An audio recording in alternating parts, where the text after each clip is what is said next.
We've now been joined by Eliza Carthy, who is a folk singer who was due to speak in the first panel. So I'm going to bring Eliza in now to make her contribution before moving on to panel 3. Eliza.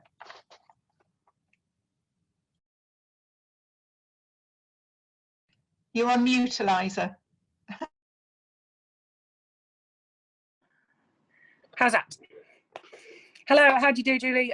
My apologies for my lateness. I was recording a piece for Look North about this very thing and didn't quite realise I was on so early. So that's very much my fault. For somebody like me who up until recently was touring with a 17-piece band, and I'm not what you would call a top-tier musician, but up until recently I was just about able to afford to take a 17-piece band over to Europe. That's completely not possible for me now with arrangements the way that they are. I mean, aside from anything else, I pay my musicians and crew for their time.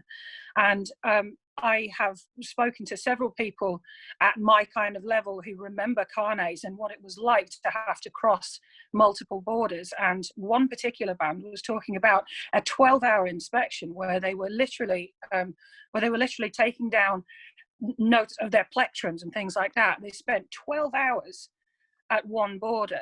Now, if someone like me has to say I'm playing in 5 different festivals, I've been in Germany and France, Belgium, that kind of thing, then if I have to spend an extra 12 hours at every single border, I'm paying for a sleeper bus, I'm paying for a trailer, I'm paying for an extra van, I'm paying, and I'm also paying for the 11 band members and 6 crew that I'm traveling with as well.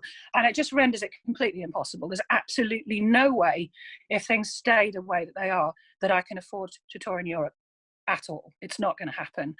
Now, part of what I do, because I'm an English traditional musician, is cross-cultural collaboration. If we don't also have arrangements for EU musicians to be able to come here, not only am I not going to be able to collaborate with them in Europe, I'm not going to be able to collaborate with them here either.